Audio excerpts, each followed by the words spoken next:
Olá, meu nome é Rafaela, sou aluna de doutorado da Escola Nacional de Botânica Tropical e hoje eu vou apresentar uma visão geral da morfologia da família Meliaceae, com foco nas duas subfamílias que são reconhecidas atualmente, Melioide e Cedreloide. A ideia é que a gente explore aqui, os principais caracteres vegetativos e reprodutivos do grupo, com exemplos clássicos que eu trouxe para representar cada subfamília, que são as espécies Melia zedaraque e Cedrela dorata. Esse é um trabalho referente à disciplina de morfologia das estruturas vegetativas e florais das angiospermas. Antes de entrar nos caracteres morfológicos da família Meliaceae, eu queria situar a família Meliaceae, dentro do contexto filogenético das angiospermas, que isso ajuda muito para que a gente entenda por que essas espécies têm exatamente esse conjunto de características que a gente vai ver adiante. A família Meliaceae, pertence então à ordem Sapindalis, dentro do grande clado das Audicotiledôneas, mais especificamente no grupo das rosídeas. E dentro das rosídeas, elas fazem parte das malvídeas. E antes da gente olhar para a Meliaceae individualmente, é interessante destacar algumas características que são comuns dentro da ordem Sapindalis. Primeiro, eu destaco aqui a presença de compostos secundários, que é muito marcante. Ela inclui óleos essenciais, resinas e mucilagens. Esses compostos são associados tanto à defesa contra a herbivoria quanto a interações ecológicas mais específicas.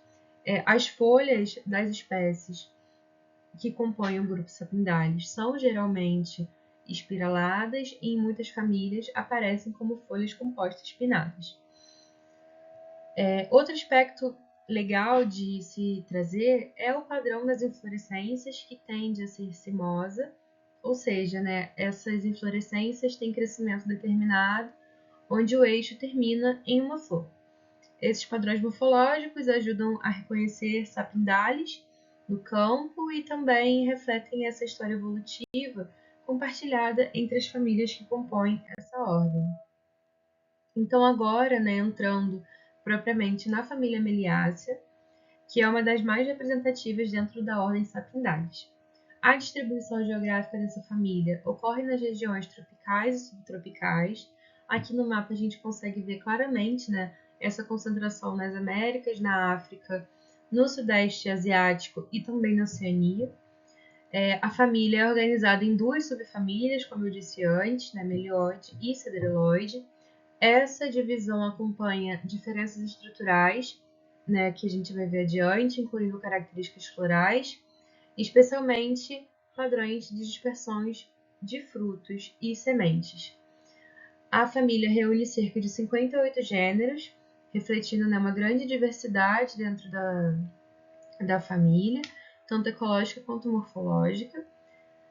Em termos de ecologia e importância econômica, a Meliaceae é extremamente relevante. Algumas espécies são conhecidas por produzirem compostos inseticidas naturais, como é o caso do NIM, que é amplamente usado no controle biológico de pragas. E, além disso, Meliaceae também inclui árvores de madeira muito valiosa, como os mognos do gênero Swietenia e os cedros do gênero Cedrela, que tem grande importância tanto ambiental quanto comercial. E quando olhamos lá para as subfamílias, a gente percebe diferentes estratégias de dispersão de sementes. Em Melioide, a dispersão é predominantemente zoocórica, feita por animais, e em Cedreloide, a dispersão tende a ser anemocórica, realizada pelo vento, graças às sementes aladas muito típicas dessa subfamília. Então, agora que a gente já viu a distribuição e a importância ecológica da família, a gente entra nas características morfológicas que definem ela. Aqui eu organizei os principais aspectos estruturais que a gente vai considerar na descrição. Então, a gente vai passar por cada um deles, começando pelo hábito, depois pelas folhas, pelas flores, pelo cálice, corola, androceu e gineceu. Essa sequência segue uma lógica de descrição botânica. Nesse caso, eu utilizei a Flora of West Tropical Africa, do Hutchinson e Dalziel, de 1958. e ela ajuda a gente a construir, né, uma visão completa da morfologia floral e vegetativa dessa família. Então, nos próximos slides, eu vou destrinchar um pouco de cada um desses elementos, mostrando esses padrões gerais. Então, o hábito tende a ser arbóreo ou arbustivo. Na maioria das vezes, né, a madeira é dura e aromática. Muito raramente, o hábito é subherbáceo. As folhas geralmente são alternas, pinnadas e as estípulas são ausentes nessa família. As flores são actinomórficas, então apresentam simetria radial e na maioria das espécies elas são hermafroditas, né? Apesar de existirem alguns casos de flores funcionalmente masculinas e femininas, como a gente vai ver mais adiante. O cálice é geralmente pequeno, né, formado por sépalas que se organizam de maneira imbricada, né, com uma sobreposição parcial, como telhas em um telhado.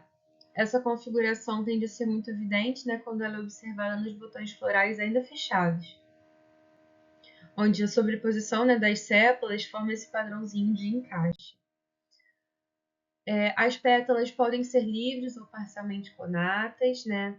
Elas podem estar soltas entre si ou apresentar algum grau de fusão na base.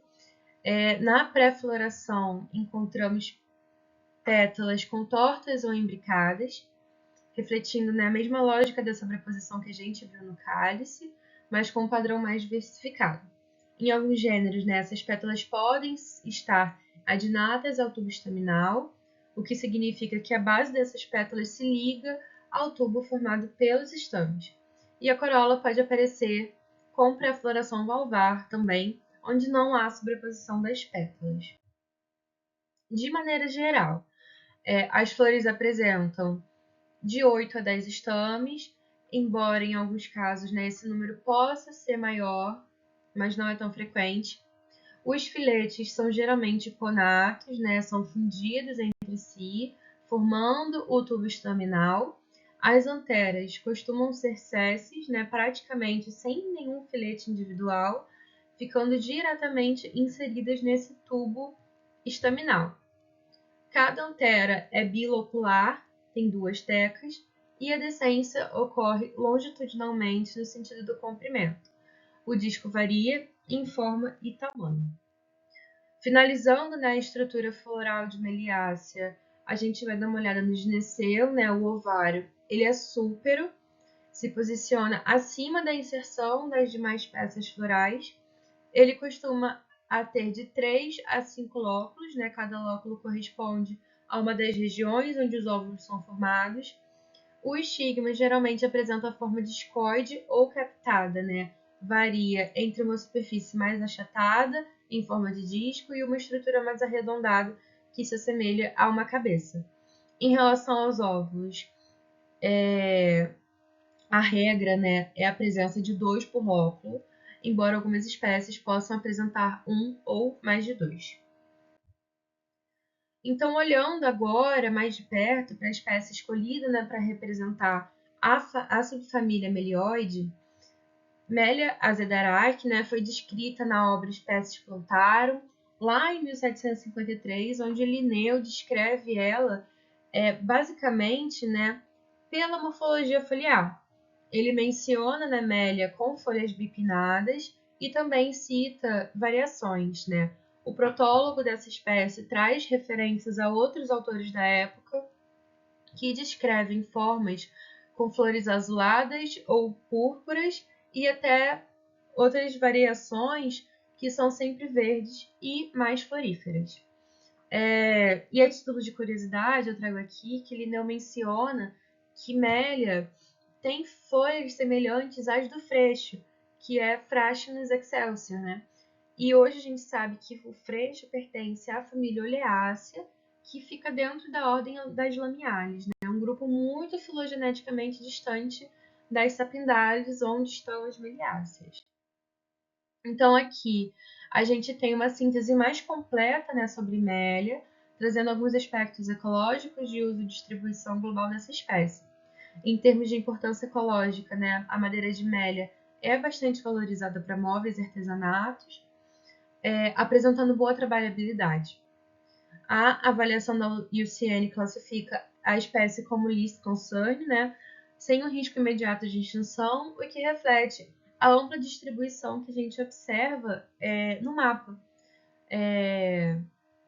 A gente observa justamente nessa distribuição global, incluindo tanto áreas onde a espécie é nativa, quanto áreas onde ela foi introduzida. A sua madeira, né, como eu disse, é muito utilizada em artesanato. Os extratos de folhas de frutos funcionam como inseticidas e é uma espécie muito utilizada para ornamentação e também em projetos de restauração.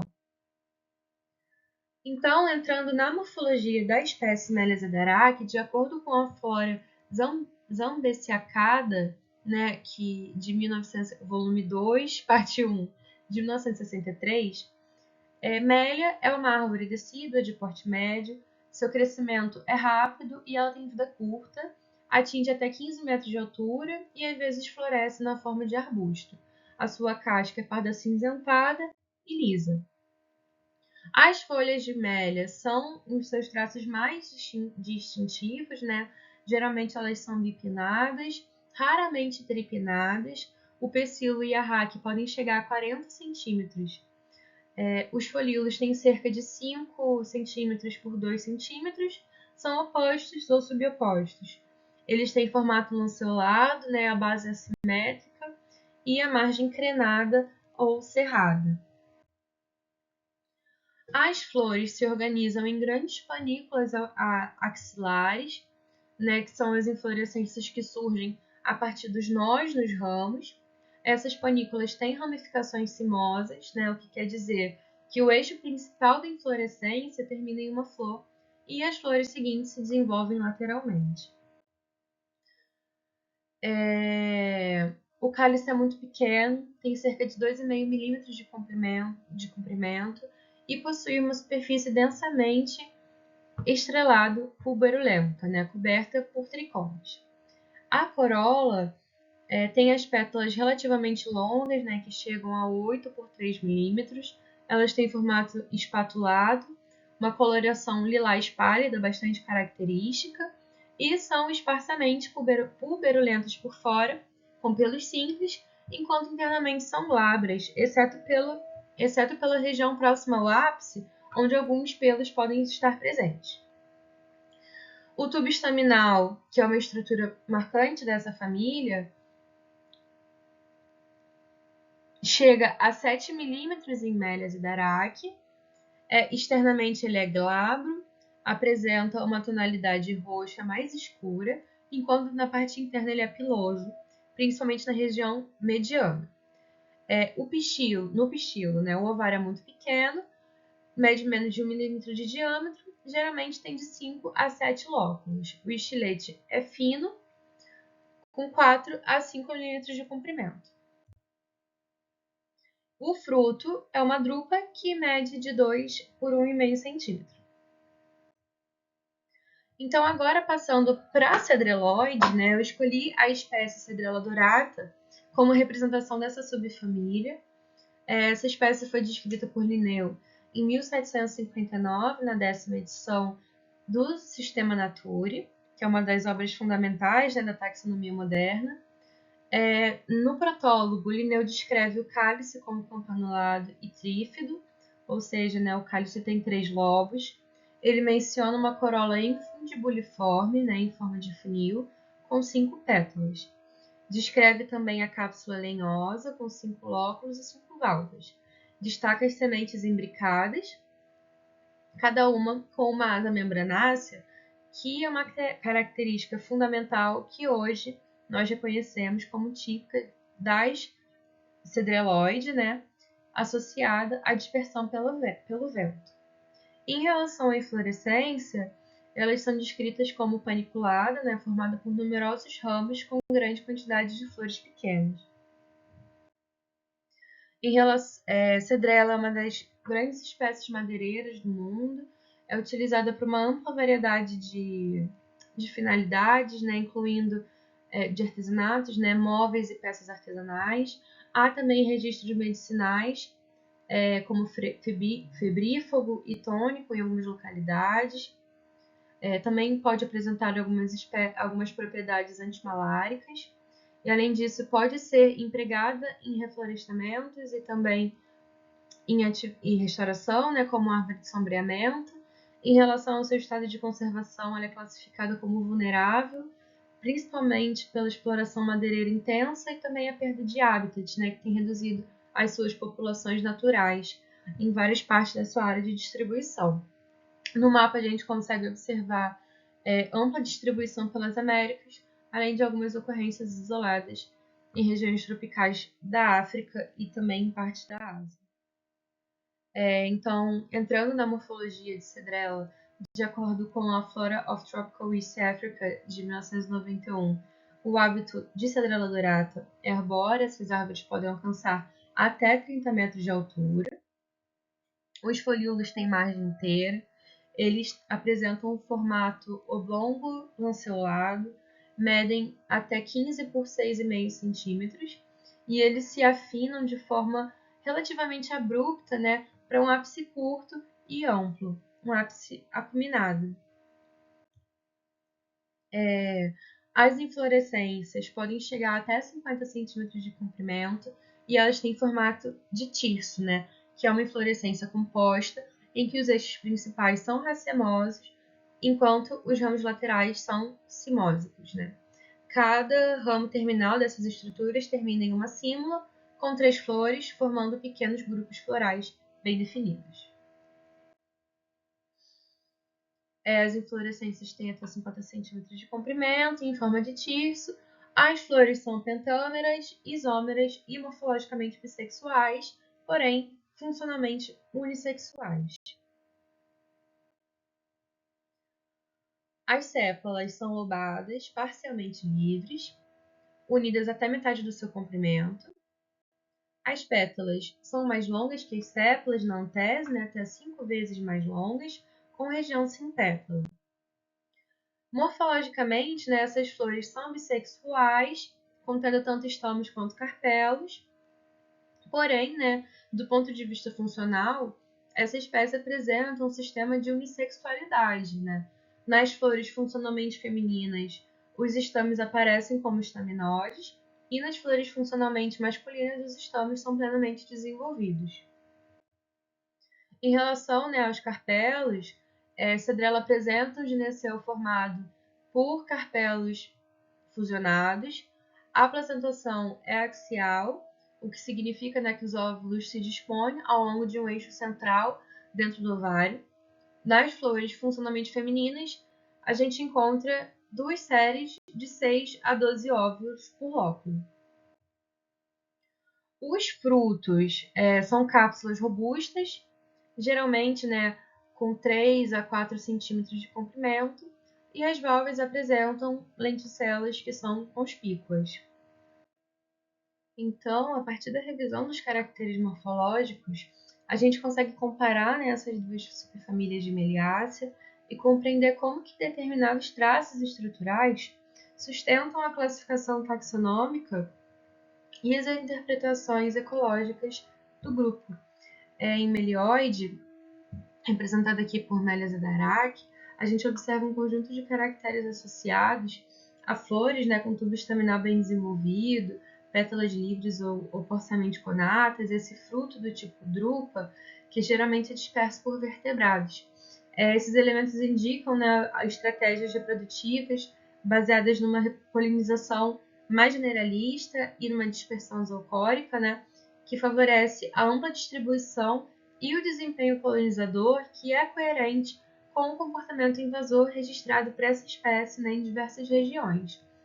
Em contraste, na subfamília Cedreloide, né, exemplificada aqui por Cedrela dorata, a gente tem flores pentâmeras com corola sem pétala limitada, a ausência de um tubo estaminal, cápsulas lenhosas, de decência valvar e sementes aladas, né? Esses caracteres evidenciam um padrão reprodutivo distinto, direcionado principalmente à dispersão realizada pelo vento. Além disso, né, a estrutura do fruto de cedrela e a presença de sementes aladas são diagnósticas do grupo e também tem implicações diretas na dinâmica populacional e na resposta dessa espécie a alterações ambientais, né?